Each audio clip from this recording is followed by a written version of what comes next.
बिस्मिल्लाहिर्रहमानिर्रहीम। आज आपके सामने मज़ेदार सा लेकर आई हूँ बादामी और हनी जो है वो केक। ये केक इतना इजी है, साथ में मक्खन यानी फुल एक मज़ेदार सा रिच सा केक बनने वाला है। तो सबसे पहले आपने मेजरिंग कप के हिसाब से, जितना मेजरिंग कप आपको दिखा रही हूँ इतने के हिसाब से आपने 2 अदद जो है मेजरिंग कप के हिसाब से आपने ले लेना है मैदा। मैदा लेंगे मेजरिंग कप के हिसाब से 2 कप भर के ले लीजिएगा, 2 नहीं तो 1 कप ले सकते हैं। फिर मैं आप उस हिसाब से क्वांटिटी कर लीजिएगा। 1 टीस्पून इसके अंदर जाएगा नहीं, हाँ, ये 1 टीस्पून इसके अंदर बेकिंग सोडा और 1 टीस्पून जो है बेकिंग पाउडर डालना है, और साथ में आपने चुटकी जो है इसके अंदर सॉल्ट ऐड करके फिर इसको अच्छे से छान लेना है। क्वांटिटी आप इसको जो है मेजर कर लीजिएगा। आप जो है अपने हिसाब से जो है वो इसी तरह से इंक्रीज कर सकते हैं। जब आपने क्वांटिटी इंक्रीज करनी हो, यानी आपने मैदे की अगर बढ़ाएंगे तो साथ में बेकिंग सोडा और बेकिंग पाउडर को भी आप साथ बढ़ा दीजिएगा। उसके बाद अच्छे से इसको छान सकते हैं। मैंने इसके पहले मैदे को छान लिया था सिर्फ और सिर्फ इसके अंदर जो है वो बेकिंग सोडा, बेकिंग पाउडर और नमक जो शामिल किया है, इसको अच्छे से मैंने इस तरह से छान लिया। छान लेने के बाद एक और मिक्सिंग बाउल लिया, मैं ड्राई इंग्रीडिएंट एक तरफ रख लिया, और मैंने तकरीबन जितना मेजरिंग कप है उतना ही मैंने मक्खन लिया है, ठीक है। यानी 1 कप आपने मक्खन लिया, उसके अंदर तकरीबन 1 कप भरकर आपने चीनी की शामिल की है। चीनी शामिल करने के बाद फिर आप इसको अच्छे से जो है अच्छे से फेंटना चाहें तो फेंट लीजिएगा। मैं आज आपको हर चीज़ जो है हाथ की मदद से, यानी ना जिनके पास बीटर नहीं है, जिनके पास जो है ओवन नहीं है, जिनके पास जो है वो कह सकते हैं कि वो जो है वो उनके पास वो इंग्रेडिएंट नहीं है जिससे जो केक बनता है, तो महँगे-महँगे इंग्रेडिएंट छोड़ें और जो घर में बिल्कुल ईज़िली आप केक अच्छा सा बना सकते हैं, सॉफ्ट एंड स्पंजी बिल्कुल बेकरी स्टाइल में। चलें जी, आपने अच्छे से चीनी और मक्खन को मिक्स कर लिया, और इसके साथ ही आपने इसके अंदर 3 अदद, ये 1 अंडा जो था वो पहले से मैंने इसको पहले फेंट लिया, फिर याद आया कि आपको भी तो दिखाना है। तो जी आपने जो है वो 3 अदद अंडे लेने हैं, ठीक है? ज़र्दी समय यानी ज़र्दी और सफ़ेदी सफ़ेद, यानी फुल 3 आपने एग ले लेने हैं। उसको डालकर आपने इसके अंदर अच्छे से आपने मिक्स कर लेना है।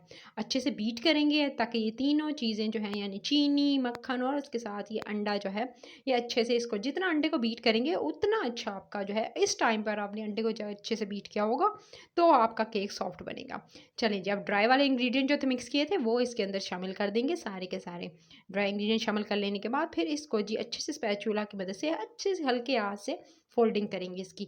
अच्छा जी, अब आपने इसकी अच्छे से फोल्डिंग करनी है, और ड्राई इंग्रेडिएंट को आपने जो है वो ड्राई को वेट के साथ जो है वो अच्छे से मिक्स करना है अंडे वाले मिक्सचर के साथ, और अच्छे से इस तरह से जी स्पैचुला की मदद से आपने अच्छे से इसको अच्छा सा स्मूथ सा बैटर रेडी कर लेना है। चलिए जी, अब आपने ये देख सकते हैं मैंने अच्छे से मिक्स कर लिया था सारा का सारा मिक्सचर। मिक्सचर सेट करने के बाद इसको जी अब आपके सामने मैंने मिक्स कर लिया है। क्या स्मूथ, इतना मज़ेदार सा मिक्सचर है। बहुत सी केक की रेसिपी सिखाई है लेकिन थोड़ा हटके था ये। जी, एक पैन को ग्रीस करेंगे, बटर पेपर लगाएँगे नॉर्मली जो आपको मैं सिखा चुकी हूँ कई बार। उसके बाद कटे हुए बादाम हैं, ठीक है? वो आपने आलमंड्स लेकर इसके बेस पे लगाने हैं, ठीक है? सबसे पहले आपने जो है ग्रीस करके उसके बाद बटर पेपर लगाइएगा, और उसके ऊपर जो है आपने इस तरह से बादाम डाल देने हैं। बादाम पहले डालेंगे, उसके बाद जो है बैटर जो होगा वो आएगा। चलिए जी, बैटर इसके ऊपर जितना भी आपने रेडी किया था केक का, वो अच्छी तरह से अच्छा से रेडी किया हुआ सारा का सारा बैटर इसके अंदर जो है वो डाल देंगे। अच्छे से आपने स्पैचुला की मदद से अच्छे से आपने जो है पूरा का पूरा इसके अंदर डाल देना है। और जी फिर जी आपने डालकर इसको जी कुकिंग टाइम भी बता दूँगी, अगर आप ओवन में बना रहे हैं तब भी बताऊँगी कितना टाइम देंगे, और अगर आप जो है इसको जो है किसी कढ़ाई में बना रहे हैं या देगचे में बना रहे हैं, पतीले में बना रहे हैं, तभी कुकिंग टाइम आपके साथ शेयर कर देती हूँ। चलें जी, अब आपने इसको अच्छे से सेट कर लेना, स्पैचुला की मदद से अच्छे से सेट कर लीजिएगा, और इस तरह से इसकी बेस सेट कर लेनी है। साइडों की ये जो लगा हुआ है ये भी मैं साफ़ कर लूँगी अच्छे से। चलें जी, अब आपने इसको अच्छे से सेट कर लेने के बाद इसकी साइडों से जो बैटर लग गया था इसको भी साफ़ कर लेंगे, और 1 से 2 बार टैप करेंगे ताकि अच्छे से जो इसके अंदर एयर बबल्स जो है वो रिमूव हो जाएँ। फिर आपने कढ़ाई लेनी है, आज कढ़ाई में बनाना सिखा रही हूँ। कढ़ाई लेकर नीचे स्टैंड रखेंगे और इसके ऊपर रख देंगे, और तकरीबन मैंने 45 मिनट्स के बाद इसको निकाला है।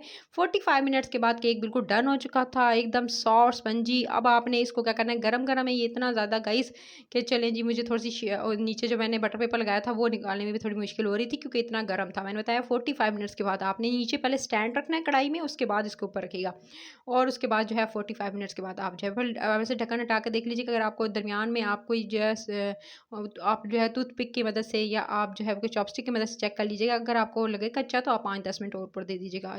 अच्छा से आपने बटर पेपर रिमूव कर दिया, और उसके बाद आपने आपने क्या करना है, इसके ऊपर लगाना है हनी, फ्रेश जी मज़ेदार हनी लगाएँगे इसके ऊपर। हनी मज़े से लगाकर अब आपने जो है हनी वाला ये मज़ेदार सा केक जो है, अब आप इसे टी टाइम में एज़ अ स्नैक, इसको एज़ अ डिज़र्ट कह सकते हैं, मज़ेदार जो है टी टाइम में इसको एंजॉय कर सकते हैं। तो ये मज़ेदार सा केक जो है Honey Honey almond cake ready है। अगर आपको ये रेसिपी पसंद आई है तो रेसिपी के चैनल को सब्सक्राइब कर लीजिएगा, वीडियो को लाइक कीजिएगा, शेयर कीजिएगा और बेल आइकन को प्रेस कीजिएगा ताकि रोज़ाना जो वीडियोस आते हैं इसको नोटिफिकेशन मिले और मज़े-मज़े के खाने बना सकें। तो अपना बहुत सारा ख्याल रखना है और इसको ज़रूर बनाना है। अल्लाह ने के बान।